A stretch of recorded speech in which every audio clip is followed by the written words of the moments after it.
साथ नोट्स वगैरह के शेयर कर दूंगा, ठीक है। तो you will get this, so let's start. The topic is या the chapter is called the climate of Pakistan, ठीक है ना। चैप्टर के अंदर पढ़ना क्या है, इस चैप्टर के अंदर हम ये पढ़े होंगे कि क्लाइमेट, पाकिस्तान का खास तौर पे क्लाइमेट कितने होता क्या है, क्लाइमेट किस तरीके से जोन्स में क्लाइमेट डिवाइडेड है, वेदर क्या होता है, elements of climate and weather क्या होते हैं, फ्लड्स के बारे में पढ़ेंगे, ड्राउट्स के बारे में पढ़ेंगे। तो ये डिफरेंट चीज़ें जो हम पढ़ेंगे, ये बच्चों को मुश्किल तरीन टॉपिक्स लगते हैं दो, natural topography and the climate. So I am going to start with climate, फिर नेचुरल टोपोग्राफी पे आएंगे। सबसे पहली चीज वेदर क्या होता है, ठीक है। आज मौसम बड़ा सुहाना है, ठीक है। वेदर इज मौसम, उर्दू में हम वेदर को क्या कहते हैं, मौसम कहते हैं, ठीक है। सो वेदर की डेफिनेशन हम क्या लिखते हैं, या वेदर की अंडरस्टैंडिंग क्या है। भाई देखो, day to day atmospheric conditions जो होती है ना एक जगह की, that is termed is weather, ठीक है। मेरा थोड़ा सा इंटरनेट आज अनस्टेबल है, तो मे बी मैं शायद वीडियो पॉज करूँ। अगर लैग हो रहा हो तो आप मुझे बता दीजिएगा, ठीक है। कभी कभार मुझे पता चलता है, कभी नहीं भी पता चलता है। तो अगर कोई पॉइंट नहीं आए तो you can tell me, I will repeat that point for you, ठीक है। स्टार्टिंग विद वेदर, वेदर की डेफिनेशन क्या होती है, it is day to day atmospheric conditions. Day to day atmospheric conditions को हम क्या कहते हैं, day to day atmospheric conditions को हम कहते हैं वेदर। ये इस तरीके से आप डिफाइन करते हो weather, day to day atmospheric conditions. अच्छा, कुछ टर्म्स हैं जो आपको पता होनी चाहिए, and these terms relate to weather.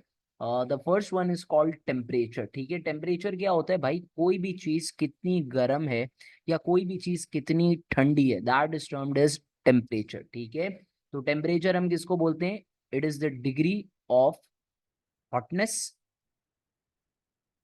या कोल्डनेस, ठीक है। It is the measure of the degree of hotness and coldness. Usually Fahrenheit और सेल्सियस में मेजर किया जाता है। हम इसको सेल्सियस के अंदर मेजर कर रहे होंगे हमारे ज्योग्राफी के इस पर्टिकुलर टॉपिक के अंदर, ठीक है ना। Okay, the ugly term, the next term is precipitation. Precipitation किसको कहते हैं, देखो, आसमान से पानी का जमीन पर आना, that is termed as precipitation, ठीक है। तो precipitation is the water that falls from sky to अर्थ।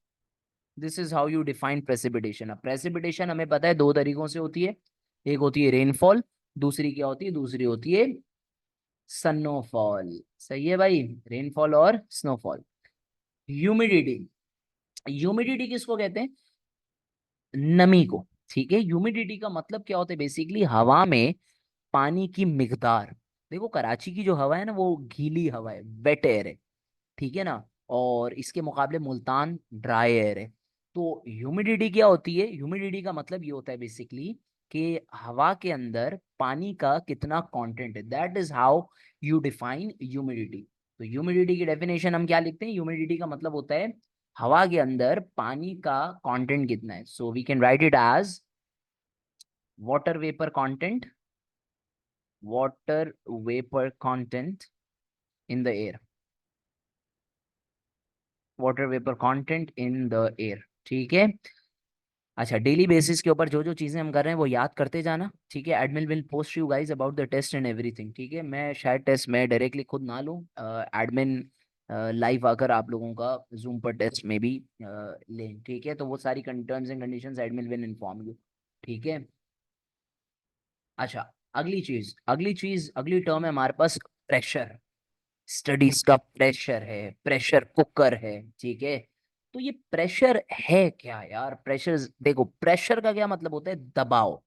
किसी भी चीज के ऊपर जब आप दबाव डालोगे, that is termed as basically pressure. मिसाल के तौर पे ये मेरा हाथ है, मैं इसको जोर से नीचे की तरफ धकेल रहा हूँ, ठीक है।